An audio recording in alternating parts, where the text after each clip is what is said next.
आप दिखाई नहीं दे जी।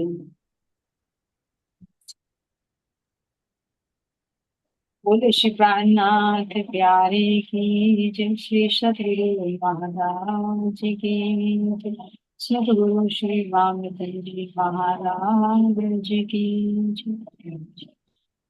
तो सुंदर साथ जी महाराज जी वर्णन कर रहे हैं कि किस तरह से 50 सुंदर साथ जोड़ मंदिर में महाराज जी की चर्चा सुनते सुनते पूर्ण रूप से समर्पित हो चुके। मंदिर का भी जीर्णोद्धार कर दिया और किस तरह से सुंदर शादी तन मन धन से उन्होंने सेवा। अब जब चर्चा दिन रात होने लगी तो सुंदर साथ की निंदा ना पूरी होने के कारण महाराज जी स्वयं थोड़ी देर के लिए लेटने लगे ताकि सुंदर साथ भी सहन करे। तो वाणी का चर्चा का रस बहुत प्रभावित हुआ सुंदर साथ जी। तो जहां पर वाणी चल रही है वहां पर दज्जाल जरूर शोर मचाता है किसी के भी। बीतक में सुना सुंदर साथ जी कि किसके अंदर बैठता है दज्जाल। और लालदास जी महाराज जी की बीतक में श्रवण किया था जिसका आत्मबल कमजोर होता है जीव के ऊपर, जिसका जीव का बल भी कमजोर, वहां पर वो दज्जाल बैठकर शोर मचा। अब यहाँ मंदिर में एक पुजारी भी रहता था सुंदर सा, तो सारी सेवा पूजा करता था। तो उसके जब उसने देखा कि भैया सब लोग ना महाराज जी को ज्यादा महत्व दे रहे हैं और उसको तो कोई महत्व ही नहीं दे रहा है, तो उसके मन में ईर्ष्या भर गई। अब जहां ईर्ष्या आ जाए तो समझे वहां पर क्या हो गया, शैतान का आना शुरू। क्या देते हैं कि आलस्य और जम्भाई निंद्रा के दोनों साथी, पहले वो आते हैं फिर निंद्रा आती। इसी तरह से जब दज्जाल आता है तो पहले किसी ईर्ष्या के कारण, ईर्ष्या हो द्वेष कुछ ना हो। तो यहाँ महाराज जी की इन बढ़ती हुई चर्चा को देखकर, बढ़ते हुए सुंदर साथ की संग को देखकर संगत को, तो पुजारी ईर्ष्या करने, तो वो क्या कहने लगा यहाँ पर सुंदर साथ जी, कथा को भी क्या बताने लगा वो हुड़दंग, कि यहाँ तो हुड़दंग मचता है। उन्हीं की बात हम सुनते हैं, सब बात सुन सुंदर साथ जी। अ, हाँ, कथा कीर्तन को अपने सबसे हुड़दंग बताता था, हालांकि अपने कारण मंदिर का सभी पर बंद हुआ। अब यहाँ महाराज जी कह रहे हैं कि उसके अंदर ईर्ष्या इतनी घर कर गई। क्यों था ईर्ष्या का कारण, कि पहले जब लोग आते थे तो चढ़ावा चढ़ाते थे, पुजारी के पैर छूते थे, उसको सम्मान देते थे। लेकिन अब महाराज जी वास्तविकता बता रही हैं, ब्रह्म ज्ञान की चर्चा सुना रही हैं, देवी देवताओं तक की पोल खोल रही हैं, उनकी वास्तविकता बता रहे हैं, तो पंडित कहाँ से बचे, पुजारी कहाँ से बचे, वे कर्मकांड से तो महाराज जी ऊपर उठा रहे हैं। तो उसका मर्तबा यहाँ पर कम। अब मरता हुआ क्या नहीं करता, तो वो तरकीब सोचने लगा कि भैया इनको भगाओ यहाँ से। अब जब भगाने लगेंगे तो वो कहीं ना कहीं तो शोर मचेगा। जब ईर्ष्या होती है सुंदर शादी तो वो भागा फिरता है कहीं, मैं उसको भी बताऊं, मैं उसको भी बताऊं, मैं उसको भी बताऊं, अंदर में जब नफरत होती है वो बैठने नहीं देती। क्योंकि ईर्ष्या की आग बहुत बुरी होती है, नफरत की आग बहुत बुरी होती है। वो हर समय चाहता है कि बस मैं उसके खिलाफ हूं, और दूसरे वाला भी उसको बता दे तो उसको ऐसा लगता है जैसे कितना स्वादिष्ट भोजन मिल गया। ये मन की प्रवृत्ति है, देखना है इसको, अंदर बैठी हुई आत्मा देख रही है। जब अंदर ईर्ष्या होती है तो वो आग में कैसे जलता है कि सब जगह वो लपटे फैलाना चाहते हैं, यहाँ भी बता दूं, यहाँ भी बता दूं, यहाँ भी बता दूं। तो वो जो भी आता कहीं भी जाता सब तो महाराज जी की निंदा करता, और सबको कहता कि सत्संग को भी क्या बताने लगा, हुड़दंग के यहाँ पे तो हुड़दंग मच। हो सकता है सुंदर सा भी चर्चा चर्चा सुनते सुनते वहां पर भजन गायन भी होता होगा, नृत्य भी होने लगता होगा। ऐसा नहीं जब मस्ती छाती है तो पूछ, उनको बताने लगा कि यहाँ पर क्या है, हुड़दंग। तो महाराज जी कह रहे कि उसे इतना भी पता था कि यहाँ का जितना भी प्रबंध हुआ है मेरी वजह से हुआ है। तो महाराज जी ने कहा ना कि मैंने आदेश दिया कि भाई मंदिर का जीर्णोद्धार करो, तो उन्होंने कर दिया। उसको पता था कि सारा प्रबंध मेरे कारण हुआ है, फिर भी मेरी महत्ता को देखकर, हमारी चर्चा वाणी को देखकर उसके अंदर ईर्ष्या की आग जल उठी। पर उसके अंतर में लख कर एक ईर्षा द्वंद हुआ, उसने एक तरकीब निकाली हमें डिगाने की आसान। अब एक तरकीब निकालते हैं सुंदर सिंह जी। महाराज जी को सोचता है कि मैं यहाँ से इनको भगाऊं कैसे न कैसे। अब तरकीब सोचने लगा तो वो क्या करने लगा, ईर्ष्या के कारण कहीं कुछ ऐसे बकने। तो वो क्या कह रहे हैं यहाँ पर, लो जी हम तो मांग मांग कर अन्न गांव से लाते हैं, इन्हें लखे मुष्टंडों को मुंह छोट खिलाए जाते। पंडित कह रहा हम तो मांग मांग कर लाते हैं गांव से, और ये महात्मा जी ऐसे कि ना मुष्टंडों को खिलाते हैं, यहाँ पर खा खा कर हुड़दंग मचाते हैं मंदिर में, और कुछ नहीं करते। ये देखो सुनिए, लोगों के सामने जाकर कहने लगे ताकि लोग वहां जाना बंद कर दे और महाराज जी की चर्चा सुननी बंद कर दे, और फिर मेरे पास आकर मेरे ही चढ़ावा चढ़ा। कि पुजारियों को क्या मतलब होता है, बस लोग बाग अच्छे अच्छे से भोजन ले आए, हम खा ले, बस सुन ले आराम से, ज्ञान चर्चा से कोई मतलब नहीं। अगर उनसे ये पूछे भाई तुम सिंह की कर रहे हो तो सिंह की वास्तविकता क्या है, शिव पुराण में क्या लिखा हुआ है, बताएंगे भी तो उसको मुश्किल कर दी। तो अब यहाँ कह रहे हैं कि भैया इनको लघु मुष्टंडों को इनको छूट खिलाए जाते हैं, जबकि लोग दान कर रहे थे वहां पर, अभी बताया ना महाराज जी ने कि वहां पर अन्नदान भी गाँव के लोग कर रहे थे। लेकिन उसको जब कुछ करना है तो कहेगा भाई मैं तो मांग मांग कर लाता हूँ, ये मुस्लिम लोग खिला जाते हैं। हमें समझ नहीं आता इतना नाज कहाँ से लावे रोज, एकत्रित रहती है यहाँ तो टुकड़े खोरों की एक फौज। पुजारी कह रहा भाई हमारी समझ में ना रहे कि अनाज लाए तो लाए कहाँ से, क्यों, क्योंकि यहाँ तो टुकड़े खोरों की एक फौज तैयार हो गई, जबकि महाराज जी कह रहे कि हमें कोई फेटू बाबा नहीं, पीछे बता दिया। वे आत्मा के जिज्ञासु थे, आत्मज्ञान का रसपान करने वाले थे, लेकिन जब ईर्ष्या हो रही है तो सुंदरसा जी कोई क्या आरोप नहीं लगा रहे। अब देखो साक्षात राज्य महाराज जी विराजमान है, उन पर भी उंगली उठ रही है, और हम सोचे कि हमारे पे कोई उंगली उठाता है और हम रुक जाए उससे, तो हमारा बिगड़ेगा तो किसी का कुछ नहीं।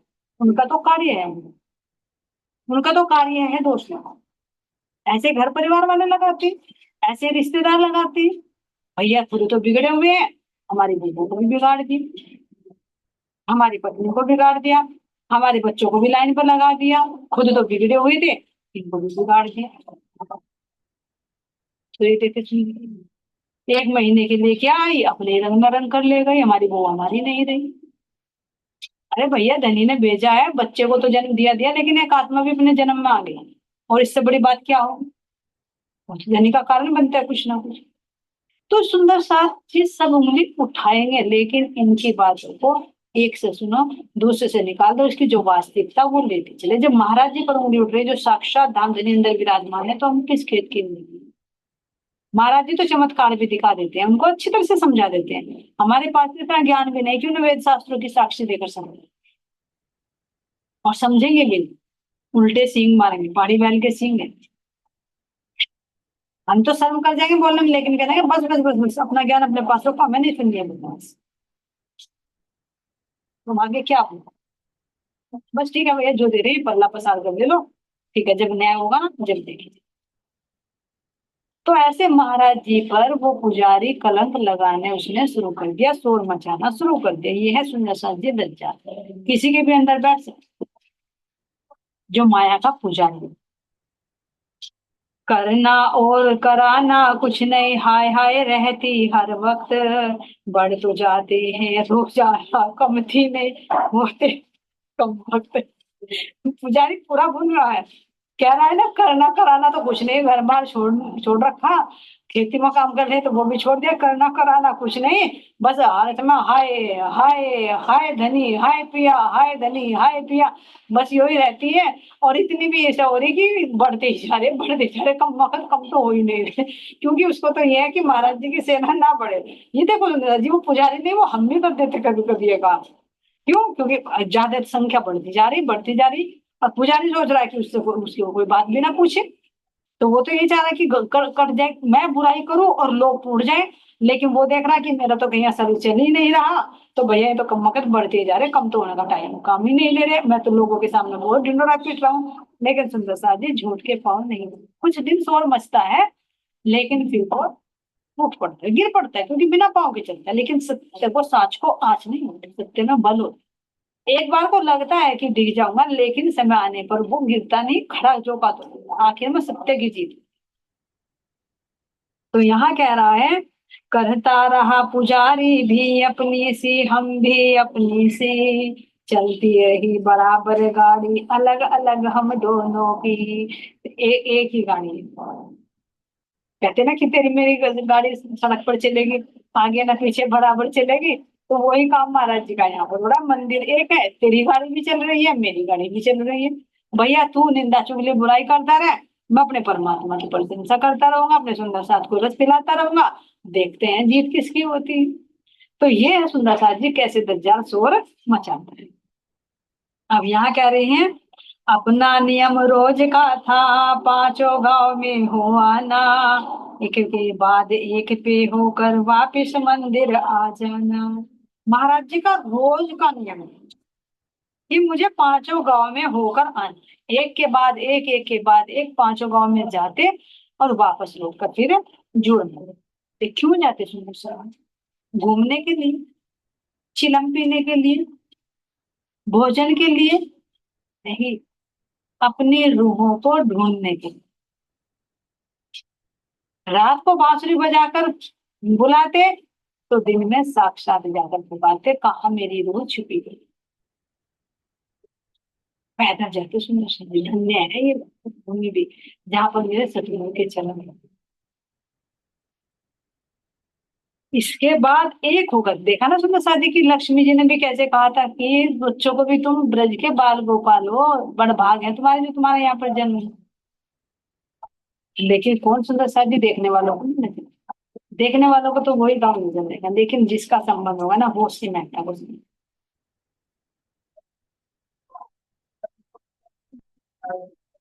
बाड़ी एक भरत सिंह दूजा, मुंशी मामराज सिंह तीन, बैठक थी इनके घर अपनी, ये तीनों निज भक्त परवीन। कह रहे महाराज जी की मैं तीन के घर बैठक थी, मैं पांचों गांव में जाते थे लेकिन बैठक में तीन का नाम लिया। एक तो बाड़ी था, एक दूसरा भरत सिंह था, और तीसरा मुंशी मामराज। तीन के यहाँ जाकर महाराज जी बैठा करते। बैठकर क्या करते होंगे? क्या उनकी बहुओं के हाल चाल पूछते होंगे, बेटियों के हाल चाल पूछते होंगे, नहीं काम के बारे में पूछते होंगे, नहीं, वही आत्मिक चीज। न जाने झुंड में कौन सी बात कहीं ना कहीं तो छिपी होगी।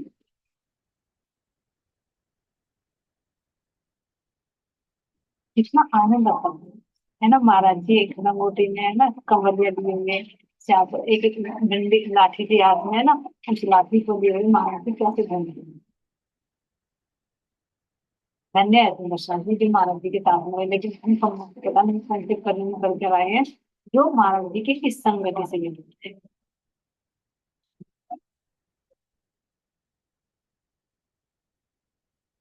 पहले यहाँ पर बैठक थी इनके घर अपनी, तीनों निज भक्त परवीन। कहाँ बैठक थी सुनिए जी? जहाँ पर पूर्ण समर्पण होता है, जहाँ पर श्रद्धा भाव होता है, वहां पर ही तो धनी की बैठक है। ऐसे नहीं एरो गैरो के बैठ गए, इन तीनों के घर जाकर बैठ के चर्चा करें। वो स्थान भी कितना धन्य हो गया जहाँ पर सतगुरु महाराज जी के चरण है। चिलम पिया करते गांजे की पीली जहाँ किसी ने दी, थी उन दिनों हमें एक आदत जो श्री सतगुरु ने बख्शी। जो सतगुरु ने बख्शी है ना, वो एक आदत थी। वो भी क्यों थी सुंदर साथ जी? कोई नशा करने के लिए नहीं, ध्यान अवस्था में पहुंचने की। शायद उसका आनंद कुछ और हो कि यहाँ से हम बिल्कुल शून्य और परम धाम में मस्त है। तो वो सतगुरु की बख्शी हुई थी। यहाँ कोई लत नहीं थी, किसी आदत के आदि नहीं थे, क्योंकि मन पर तो पहले ही विजय प्राप्त कर ली थी, इंद्रियों पर तो पहले ही विजय प्राप्त कर ली थी। तो सतगुरु की बैठक हुई अंदर, लेकिन ये सतगुरु की दी हुई, ये बाद में हुई है, ये पहले नहीं। सुंदर सा जिस सतगुरु जब वहां पर सोन की हुई, जब की घटना, इसलिए बार बार कह रहे सतगुरु की बख्शी। ये तो सतगुरु ही कर देती। तो इसीलिए अब यहाँ पर कह रही है जो सतगुरु ने बख्शी थी, तो इसको हम एक चिलम जाकर यहाँ पर, जिसने भी दी, जो भी दे देता था उसको पी लेते थे, जो नहीं दी तो आधे नहीं थे। भाई क्यों नहीं दी? और हम किसी चीज के आदी हो जाते, पहले हम किसी नशे के आदी होते हैं, फिर वो नशा हमारा आदी हो जाता है, फिर वो हमें नहीं छोड़ता। जैसे शुरू में कहे कि भाई हम कोई शराब पीते हैं, कुछ करते हैं, तो पहले हम पीते उसको, लेकिन धीरे धीरे धीरे धीरे वो हमें पीने चाहिए, क्योंकि हमारे अंग डैमेज होने लगते हैं। तो महाराज जी एक औषधि की तरह लेते थे। तो बैठक अपन कुछ ले कुछ ना, ध्यान देना सुंदर साथ जी, और ना कुछ लेना देना था, और ना कुछ अपना आधार। बैठक अपनी 5 गांव की थी, केवल बस 2 ही 4। पांचों गांव में केवल 2 ही 4 थी बस, यानी 3 का तो महाराज जी ने नाम दे दिया। तो यही हमारी बैठक थी इन 5 गांव में, और कहीं हमारी बैठक नहीं हुई। और ना कुछ हमें उनसे लेना देना था कि भाई घर जा रहे हैं तो सतगुरु महाराज जी कुछ भाई चलो, जो आज होता है भाई उस चीज से के चलो तो वो अच्छे नाश्ते से करा देगा, यहाँ आज मैं खाना खा लूं, है ना, साथ में दक्षिणा भी मिलेगी, कोई लोग ना। बस अपना एक पहरा देना था, जागो, जागते रहियो जागते रहियो। कहीं सोना था, है ना, पहरा दे। अ, अब सुंदर साथ जी यहाँ पर अभी जो ये पुजारी का प्रसंग है ये अभी अधूरा रह रहा है। महाराज जी ने बीच में एक प्रसंग रखा, ये बारू सिंह का प्रसंग है। ये प्रसंग क्या है कि किस तरह से हमारे अंदर जब अहंकार होता है और महाराज जी पर हम अधिकार जताना चाहो, तो महाराज जी पर अधिकार नहीं जता। जैसे यहाँ पर भी होता है कानून में, जो हमारा संविधान है सुंदर साहब जी, उसमें हमारी कुछ ड्यूटीज भी होती है, हमारे कुछ कर्तव्य होते हैं, तो तब हमें वो अधिकार होता है। केवल ये नहीं कि हमें अधिकार ले लेंगे और अपने कर्तव्य ना करें तो नहीं, उससे वंचित हो। इसी तरह से सुंदर साथ जी यहाँ पर भी आध्यात्म में भी नियम है कि जब हम सतगुरु पर पूर्ण समर्पण होते हैं तो तब हमारा पूर्ण अधिकार होता है, पूर्ण अधिकार होता है। और अगर हम समर्पण के बिना अधिकार जताना चाहे तो वो अधिकार हमें नहीं मिलेगा। जैसे यहाँ पर कहे हम कि जब तक मैं अपने पति को पूर्ण समर्पण ना करूं, घर बार छोड़कर उनके प्रति समर्पित ना हूं, तो क्या मुझे उनकी पत्नी होने का अधिकार मिल जाएगा? नहीं। तो इसी तरह से जब तक हम पूर्ण समर्पण नहीं करते तब तक सतगुरु पर अधिकार नहीं जता सकते, लेकिन जब पूर्ण समर्पण होता है तो अधिकार जताने का भी उसको हक हो जाता है। जैसे इंद्रावती जी ने भी कहा, दावा कब किया सुनो साथी, कि हे रतन बाई, मुझे मेरे मेरे छबीले लाल, तू ले सके तो लेकर दिखा दे। क्यों किया इतना दावा? क्योंकि समर्पण कर दिया था कि मैं तो अपना सब नछावर कर दिया, हाड़ मास सब अगिन हुए, सिर सिरी फट, सब कुछ हो गया, है ना। जब पूर्ण समर्पण कर दिया तो तब बंदे आप खड़ी करी कछु कार्य जतने दी। मैं तो अपना आपा दे रही। इंद्रावती ने जब सब कुछ समर्पण कर दिया तो बल देकर धनी ने खड़ा किया, तो फिर अधिकार हुआ ना। अब तुम मेरे दिल से जाकर निकल कर दिखाओ, निकल सकते हो तो, क्योंकि मैंने तुम्हें पूर्ण समर्पण कर, मैं हरी मिर्ची बन गई। ये तुम बता दी, हरी मिर्ची का मतलब क्या है? पूर्ण समर्पित हो गई, तुम्हारे सामने पड़ गई कि जैसे तुम्हें करना है करो, मेरी मैं कुछ नहीं हूँ, धनी मैं तो तुम्हारी की, है ना। हरी मिर्ची की तरह पूर्ण समर्पित होकर गिर गई, अब तुम इसको खा लो। जब मैं मिर्ची बन गई तो मैंने तुम्हें तोता बना लिया, तोता बनाकर, हरियल तोता बनाकर अपने दिलों के पिंजरे में कैद कर, छूट सकते हो तो छूट कर दिखा। तो कब किया है दावा? पहले इंद्रावती ने पूर्ण समर्पण। जब तक समर्पण नहीं होगा, जब तक शत्रुओं को वश में नहीं कर सकते। यही यही तरीका बताया, देखो इंद्रावती जी ने कहा कि अगर यहाँ पति को वश में करना होता है तो लोगों के पास जाते हैं, तांत्रिकों के पास, वंशीकरण मंत्र के लिए आगे जाते हैं। लेकिन इंद्रावती हमें सिखा रही कि तुम अपने आत्मिक पति को कैसे वश में कर सकते हो। उसकी युक्ति बता रही हूँ, उसका ताबीज तुम्हें दे रही हूँ, उसे अपने दिल में ले। यहाँ पर लटका लोगे, कौन सा? कि पूर्ण समर्पण करो। पूर्ण समर्पण हो जाए, उसके रंग में रंग, और उसको आगे बना दो तुम्हारे इसमें। तो हमारे ब्रज में हम गोपियों के पास क्या था? समर्पण ही तो था। तभी तो कह रहे कि इतने बड़े बड़े ऋषि मुनि 56 56 भोग लिए तैयार खड़े, और ब्रज की जो छोरियां क्या करते हैं, उसके उनकी छाछ पर नाचना चाहे वो। ऐसा क्या चीज है उनके पास में कि उनके अच्छे अच्छे व्यंजन छोड़कर इनकी छाछ पर नाच रही है? वो क्यों? क्योंकि समर्पण है। कि घर आते हैं, घर आके कहते हैं कि माखन चाहिए, छाछ चाहिए, कि हम पहले ठुमका लगाओ। तो नचा रही है ना, नचाती गोपियां क्यों? क्योंकि समर्पण।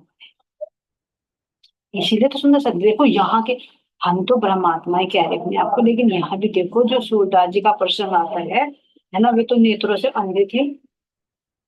तो जब वे कुएं में गिर गए तो उन्हें दिखता नहीं था, तो खुद भगवान आए, श्री कृष्ण जी आए उनको बचाने के लिए, और हाथ पकड़कर, हाथ का सहारा देकर उनको खींच लिया। और खींच कर जब छोड़कर चले तो एक जैसे ही उनको आभास हुआ कि हाथ किसका, अरे ये तो मेरे इष्ट का है, मेरे कन्हैया का है। तो जब हाथ छोड़कर कर चल दिया, जब ही दावा कर दिया सूरदास जी ने कि निर्बल जानकर मोहे छोड़ चलो, मैं निर्बल हूँ, असहाय हूँ, इसलिए मुझे छोड़कर जा रहे हो, लेकिन जब तुम्हें मानू, जब तुम मेरे दिल से निकल कर दावा कर दिया, तब जानू मैं तुम्हें, तुम मेरे दिल से निकल जाए। क्यों? दिल में कैद कर लिए ना, किस तरह से? पूर्ण समर्पण। देखो, यहाँ तो महाराज जी कह रहे हैं कि तुम तो ब्रह्म सृष्टि हो, यहाँ हद के जीवों को भी देखो कितना समर्पण है, कि नेत्रों के ना होते हुए भी आत्मिक नेत्रों से देख लेते थे कि आज मेरे कन्हैया को कौन से रंग के वस्त्र पहनाए गए हैं। पंडितों ने परीक्षा भी ली तो इसलिए बार बार रंग बदल, हर रोज बता देते थे। लेकिन जब शंका हुई तो एक दिन निर्वस्त्र खड़े कर दिए और पूछा, बताओ सूरदास, आज ठाकुर जी ने कैसे वस्त्र धारण किए? तो उन्होंने बता दिया, अरे आज तो मेरे ठाकुर को तुमने वस्त्र ही नहीं पहना है। तो तब समझ गए कि वास्तव में भैया इनकी आंख तो अंदर की खुली हुई है, अंदर की दृष्टि से देख। तो इसीलिए तो सुंदर सा जी उन्होंने बाहर के नेत्र भी लेने से मना कर दिया था। देखो, जब कहा उन्हें कि भैया उनके नजर कि भाई तुम्हारे जो है ये भक्त हैं सूरदास, आंखों के अंधे हैं, इन्हों भी दृष्टि दे, तो इतनी कृपा करो, तुम सब पर कृपा करते हो, इतने कृपा दो। उन्होंने कहा वो लेगा नहीं, कि तुम देकर तो देखो। और जब आए दिए तो उन्होंने कहा कि देख ले नेत्र लेने, मैं तो ओझल हो जाऊंगा बाहर का नजारा देखते ही। तो उन्होंने तुरंत मना कर दिया कि मुझे ऐसे नेत्र नहीं चाहिए जो इस दुनिया को देखे और अपने प्रभु को न देखे, बस मुझे तो तू ही चाहिए। तो यहाँ के नेत्रों को भी मना कर दिया, कितना समर्पण है इसमें वास्तव में। अगर हम तुलना करके देखें, इंद्रावती जी ने ऐसे नहीं कहा कि तुम तो ब्रह्म सृष्टि होने का दावा करते हो और कहते हो कि हम पूर्ण समर्पण है, यहाँ के जीवों का समर्पण देखो। कह दो, दुनिया के रंग में क्या देखो, बस तेरा दीदार का। दुनिया के मैं झूठे रंगों को क्या देखूं, बस तेरा दीदार। ये सूरदास जी ने कहा सुंदर सुंदर। लेकिन हम बाहर के नजर में फंसे हैं, बाहर की मर्यादाओं में फंसे हैं। मेरा भाई को देखो, कितना समर्पण, जहर तक पी गई, घर बार तक छोड़, और सह से भी जला भी देखो, तपा लिया ना उस तन को भी। तुम्हारा जिक्र ये होता समाज, लेकिन समर्पण के बिना अगर कोई दावा करे तो उसका दावा पूर्ण नहीं हो पाता। यही शिक्षा में महाराज जी इस प्रसंग से ले रहे हैं। शादी पुजारी जी का प्रसंग अगली मीटिंग में होगा, ये अधूरा है यहाँ पर, क्योंकि जैसे महाराज जी भीतर में बता रहे हैं उसी तरह से। तो अब यहाँ कह रहे हैं, बारू भक्त शेरपुर का एक बहुत अधिक बोला करता, बहुत बोला तो था ही, लेकिन बड़ढंगा भी कुछ कुछ था। बारू सिंह था जो शेरपुर का रहने वाला। महाराज जी कह रहे कि वो मेरा भक्त तो जरूर था, लेकिन वो बोलता था, और बोला तो बहुत था ही, बड़ बोला तो था ही, लेकिन बेढंग भी बोलता था। जो उसके मुंह में आता था बकता रहता था, जो उसके मुंह में आता था बकता रहता था, वो यही नहीं देखता था क्या क्या है क्या नहीं। एक दिन क्या करता है, महाराज जी से आकर वो कह, जब जाते, क्या कह रहा है, जब आते बोले ही जाता, मुंह में जो आया करती, मेरे इम्तिहान भी लेना चाहा करता, कभी कभी उसे समर्पण नहीं था। महाराज जी की पहचान नहीं तो मेरा भी इम्तिहान ले लेता था कभी कभी। वो देखो तो महाराज जी के पास कितनी पावर है ना। कभी कभी तो वाद विवादों में घंटों उलझा रहता, अनायास एक दिन आकर के बारू सिंह हमसे बोला। पहले तो ज्ञान की चर्चा चलती रहती थी तो वाद विवाद करता रहता, शायद इम्तिहान का ना महाराज जी ने, तो वो कहीं से ना कहीं से कुछ सुनकर आता होगा, फिर महाराज जी से पूछता होगा, महाराज जी ये बताओ। यानी मुझे ऑलरेडी उस चीज का पता है, और फिर भी मैं उनसे पूछूं। एक तो होता है कि मैं बता रहा हूँ चलो भाई, भले महाराज जी को पता, लेकिन मुझे पता, फिर उससे मैं प्रश्न पूछूं, तो यानी वो एक इम्तिहान होता है कि देखे इनको पता है नहीं। सही बता दिया तो कोई बात नहीं, चुप है। और अगर गलत बता दिया तो फिर अपनी बात रखेंगे कि आप तो गलत बता रहे हो, बात तो ये सही, इस तरह से है ये होता है इम्तिहान, छिप छिप कर। तो महाराज जी कह रहे कि मेरा भी इम्तिहान है, पहले तो वाद विवादों में उलझा रहता था, कोई प्रश्न उठा लाता था मेरे से पूछता था, लेकिन एक दिन तो क्या कह रहा, वो अनायास ही आकर बाबू सिंह हमसे बोला, महाराज जी कल तुमको मेरे घर चलिए। क्यों भैया? मेरी इच्छा है ले जाने की। अरे भाई इच्छा है तो कुछ ना कुछ तो होगा कारण, कि मेरी माँ की कल तेहरानी, तेरहवीं है, तो तुम्हें वहां पर भोजन का।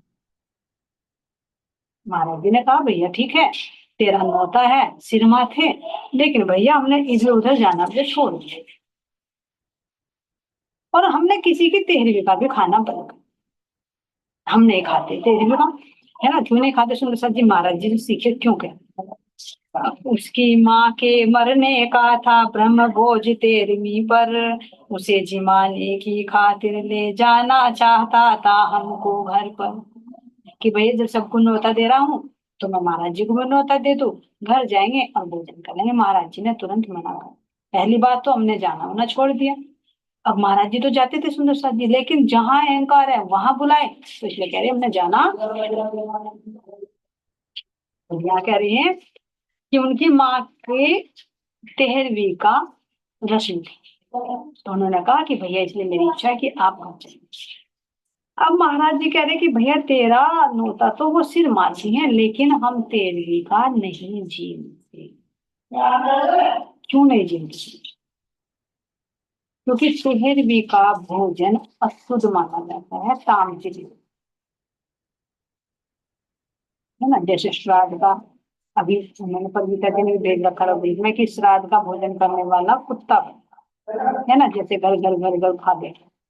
इसी तरह से जो तेरहवीं का भोजन करते हैं, तो वो एक तो उनके अंदर वैसे ही जो छूतक को पातक बताते हैं वो होता है, और एक तो किसी के घर वाला मर जाए, घर का मेंबर चला जाए, है ना, उनके घर खाना एक तो दुख है, दूसरा दुख।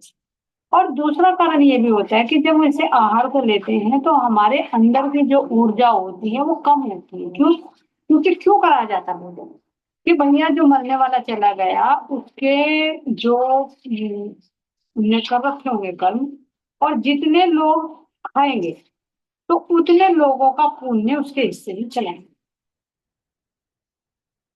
यानी जब हमने वो जो भोजन किया उसमें अच्छे भी हो सकते हैं, बुरे भी हो सकते हैं, बहुत लोग भी हो सकते हैं, तो जितना वो आहार लेगा उसको वो ऊर्जा मिलेगी शरीर को, जितनी वो भक्ति करेगा तो उसका अंश उसको प्राप्त। इसलिए ज्यादा से ज्यादा लोग सोचते हैं कि भाई तेरहवीं में अच्छा से अच्छा भोजन करें, और ज्यादा से ज्यादा नो। देखो शादी में कम बुलाते हैं, लेकिन तेरहवीं में लोग ज्यादा बुलाते हैं। ये क्यों कारण होता है कि ज्यादा से ज्यादा लोग खाए, और फिर जो इनका पुण्य है वो पुण्य का अंश इनको मिल जाए जो मृता। तो इसलिए कह रहे हैं कि जब तुम उनका भोजन ग्रहण करोगे, एक तो तामसिक है, ऊपर से तुम्हारी जो ऊर्जा है, जो भक्ति का ऊर्जा है अंदर, वो कम होने लगती है तामसिक भोजन। इसलिए जहां तक हो सके हम भी इस चीज से बचे, लेकिन हो जाता है घर परिवार में, तो घर परिवार का तो एक परसेंट मान्य भी होता है कि अलग भी कर सकते हो, तुम भोग लगाकर अलग भी निकाल सकते हो, कर सकते हो घर में। लेकिन बाहर किसी का हमें नहीं देना चाहिए। इतनी सुंदर सा जिस शास्त्रों में भी निषेध होता है, किसी की तेरहवीं का नहीं खाना चाहिए। और यहाँ पर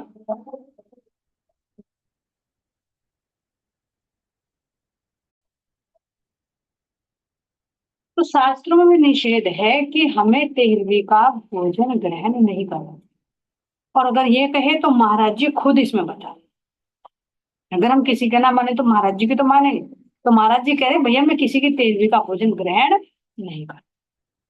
लेकिन अब बारू सिंह तो अंदर अहंकार था। वे तो हर समय नीचे दिखा इंतजाम लेते रहते थे कि देखो कैसे नहीं जाएंगे। तो उन्होंने कहा, क्या कहा, महाराज जी ने कह दिया भाई देख क्षमा करना, है ना, तेरा नौता सेमा थे लेकिन मैं नहीं आऊंगा। तो उन्होंने कहा सुंदर साथ जी, बोले, बोला कैसे नहीं जाओगे, घर ले जाकर छोड़ूंगा, जो प्रण रखा है तुमने आज उसे मैं तोड़ूंगा। देखूंगा, कैसे नहीं जाओगे, घर ले जाकर छोड़ूंगा, और जो तो आपने प्रण ले रखा ना कि भाई हम किसी की तेरहवीं का नहीं खाते, आज इसको मैं तुड़वा कर दूंगा। देखो चैलेंज किसको दे रही है, अक्षरा दे। अब देख कैसी फिरकी बनती है बेटा, चैलेंज तो दे दिया लेकिन कैसे चरणों में झुकते हैं महाराज, देखो तो बता रही है। क्या कह रहा, चला गया इतना कहते ही हमसे वह बारू सिंह भक्त, लेकिन अगले दिन फिर आया खाने का जब आया वक्त। इतना कहकर चला गया, देखूंगा कैसे नहीं आते, ले जाकर छोड़ूंगा, और आपने जो प्रण ले रखा ना इसको मैं तुड़वा कर, कहकर सिन्हा चल दिया। लेकिन अगले दिन जैसे ही पूजन की रस्म शुरू हो जाती है, तो सुबह सुबह आ गए महाराज जी को बुलाने के लिए, क्योंकि शेर पुजारी दूर तो नहीं पड़ता दूर से। तो वहां से आ गए तुरंत बुलाने के लिए, चलो महाराज जी। लेकिन जैसे ही वो आया, तो महाराज जी अपने आसन से उठ गए। वो आया, महाराज जी उठकर उसके सामने चले, लेकिन उसको दिखाई नहीं। अब वो यहाँ देखकर, देखा जैसे ही, है ना, तो महाराज जी तो कह रहे कि मैं तो भाई जड़ोदे की तरफ को चल दिया। बारू सिंह को देखा, क्योंकि चैलेंज दे दी ना, तो महाराज जी ने स्वीकार कर लिया, आजा भाई मैदान में देखते हैं, तेरी जीत या मेरी जीत। तो जैसे ही बारू सिंह आया, महाराज जी ने देखा, आसन से उठकर उन्हीं के सामने गए, लेकिन उस बारू सिंह को महाराज जी दिखाई ही नहीं। तो महाराज जी तो जड़ोदे की तरफ चल दिए, है ना, और उसके सम्मुख ही निकले, लेकिन उसे हम दिखाई नहीं दिए। लेकिन जब उन्होंने देखा आसन खाली, तो क्रोध आ गया। अरे मैं तो महाराज जी को कह के गया था कि नौता है मेरे यहाँ पर, फिर कहाँ चले गए, सबसे पूछा, है ना, पूछा क्रोध से कहाँ चले गए, लोगों ने संकेत दिए, अभी जड़ो देखी जीनब को उठ करके महाराज गए। जो वहां मंदिर में आश्रम में थे सुंदर साथ, उनसे पूछा गुस्से में, कहाँ गए महाराज जी, मैंने तो न्योता दे रखा था उनको ले जाने के लिए आया हूँ। तो उन्होंने कहा भैया वे जोड़ोदे की तरफ को गए हैं, जाओ चले जाओ। अब इतनी सुनकर तो भाग ले वो जोड़ोदे की तरफ। अब महाराज जी जब जोड़ोदे में पहुंचे, तो कहाँ पहुंचे, भरत सिंह के घर, और जाकर एक चिलम भी पी ली उनके यहाँ। और जैसे ही बारू सिंह जोड़ मंदिर से जड़ोदे में पहुंचा, तो वहां पहुंचते महाराज जी ने देखा आ लिया, आजा भाई। महाराज जी यहाँ से भी उठकर चल दिए। अब जैसे ही वो जड़ोदे में राम सिंह भरत सिंह के यहाँ पहुंचा, तो भरत सिंह सुंदर साथ जी जड़ोदे के रहने वाले थे, सुंदर साथी थे, जो इतने चिंतित थे ब्याह के लिए। इतनी चिंता तो अपनों की भी नहीं होती जितनी उन्हें महाराज जी की बेटी की थी। क्यों, क्योंकि परवीन थे, पक्के थे। तो यहाँ पर सुंदर साथ जी देखा, कह रहे महाराज जी, देखा जब बारुआ पहुंचा, खुड़ी हाथ में फिर ढाली। जो खुड़ी है ना महाराज जी की, आज भी है शेर खुड़ी, वो महाराज जी कह रहे कि वो खुड़ी तो हम रखते ही थे। तो भैया जैसे ही देखा बारू सिंह आ गया, हमने अपनी खुड़ी उठाई, चिलम पी ली इतने में, और अगला हम वहां को निकल लिया बाड़ी के लिए। अब वो जो यहाँ पर आया भरत सिंह के यहाँ पर, महाराज जी पहले निकल लिया। अब वो भरत सिंह के घर आकर ढूंढने लगा, उसने देखा कि यहाँ तो कहीं है नहीं महाराज जी। तो भरत सिंह से पूछा कि भैया कहाँ है महाराज जी। तो महाराज जी उसके सामने कोई निकले, लेकिन उसको नहीं। तो भरत सिंह ने कहा, अरे महाराज जी भी तो निकले तेरे पास सामने से भाई, वे झूठ बोल रहा है। अरे नहीं भाई, तेरे सामने गए, मुझे दिखाई क्यों नहीं दी, तो झूठ बोल रहा है। तो उसने कहा मुझे नहीं पता भैया। तो कह रहे न, भरत सिंह ने जैसे ही कहा कि भाई देखो अभी देखो, तुम आगे की तरफ को जा रहे, तो महाराज जी बाड़ी पहुंच गए। अब भरत सिंह के यहाँ से जब वो चला, तो महाराज जी जब बाड़ी पहुंच गए, तो वहां भी जाकर एक चिलम पी ली। बाड़ी में बढ़ई के घर पहुंचे, वहां भी एक चिलम पी ली, है ना। लेकिन जब वहां जाकर देखा, तो भरत सिंह के यहाँ से चले। अब बाड़ी में जब महाराज जी बढ़ई के यहाँ गए, चिलम उन्होंने पी ली, इतने में वो वहां पर पहुंचा, तो महाराज जी वहां से उठकर फिर चले।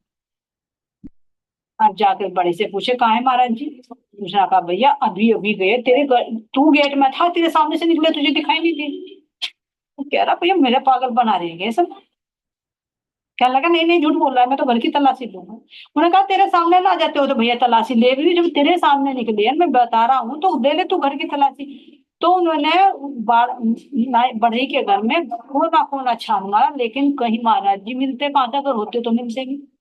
सारा घर छान मारा, गुस्से से तिल मिला रहा है, ढूंढ रहा है, लेकिन महाराज जी हाथ में आने वाले नहीं। अब उन्होंने कहा भैया तू चिंता मत कर, तू जा देख। उन्होंने कहा कि तू जा भी है ना उसकी तरफ को घूरा। महाराज जी कह रहे बारू उसकी तरफ को घूमा और उन्होंने कहा कि महाराज जी आए हैं क्या। जहां जाते ही हमने उठ मामराज से घिसर पड़ी की राह गई। है ना, उसको खूब ढूंढा लेकिन जब नहीं मिले तो महाराज जी तो बाड़ी से उठकर घिसर पीढ़ी की तरफ को चल पड़े, मामराज के घर पहुंच गए। अब मामराज के घर पहुंचा तो फिर से कहा महाराज जी। उन्होंने कहा भैया अभी भी गई महाराज जी, अभी अभी गए, बस तू देख तू गेट में था तेरे सामने ही महाराज जी उठे हैं। फिर वहां तिल मिला गया और उस घर की तलाशी दे। मेरे सामने वो निकलते तो मुझे देखा, हमने कहा भैया तू बात मान, अभी अभी गए, तेरे को अंधा है क्या तू। लेकिन उसका दिल नहीं माना, फिर महाराज का इशारा घर छान मारा। लेकिन जब बाद में देखा मिल गए महाराज जी, तब चुपचाप नजर झुका के निकल गया। अब वहां जब महाराज से निकले तो उन्होंने कहा भैया तू देख अभी अभी ना घिसट पीढ़ी की तरफ जो गाँव, तो पूरी तेज चली। जब घर में नहीं मिला, बड़े के घर में भी ढूंढ गए, हम महाराज के घर में भी ढूंढ गए, लेकिन कहीं भी नहीं दिखाई दिए। तो उन्होंने कहा कि देख देख भाई जा रहे हैं, हम घिसर पड़ी की तरफ को जा रहे हैं, देख तुझे दिख नहीं रहे क्या। मुझे दिख रहे महाराज जी दिख रहे हैं उनको, लेकिन उसे नहीं दिखाई दे। लेकिन उसने फिर भी बात पर विश्वास किया, तो महाराज जी का पीछा उसने करना शुरू कर, लेकिन महाराज जी नहीं मिले। तो अब यहाँ पर कह रही हैं बारू मामराज को तो दिख रहे थे लेकिन उसको नहीं दिख रहे थे। अब यहाँ पर सुंदर सा जी कह रहे हैं बारू ने देखा भी मुड़कर पर हम नजर न आए उसे। हमने हमें ढूंढने के बारू सिंह फिर भी घर में पहुंच गए। चप्पा चप्पा फिरा देखता बारू सिंह उसके घर में, लेकिन हम होते तो मिलते बाहर आया खिन में। ढूंढ लिया बोले मुंशी जी, मुंशी मामराज जी तो है। जब पूरा घर ढूंढ लिया तो बोले मुंशी जी हुआ आंख को क्या तेरी, फूट गई क्या बिल्कुल ही जो सुनता नहीं आज मेरी। बारू सिंह को कह रहे हैं मामला ढूंढ लिया मिल गया महाराज, है ना। तुझे आज हो क्या रहा, तेरी आंख फूट रही है जो तुझे महाराज जी दिखाई नहीं दे। वास्तव में सुंदर साधी अंदर की आंखें फूट गई। तो कैसे सुंदर साधी महाराज जी कहाँ मिलते हैं, कैसे मिलते हैं, ये बीच में प्रसंग रह गया सुंदर साधी के लिए। सॉरी के समय इजाजत नहीं दे रहा है, तो ये कर दो आज के दिन में प्रसंग। जब चलते ये तो मन करते रहना आप सभी के चलने का बहुत ही थैंक।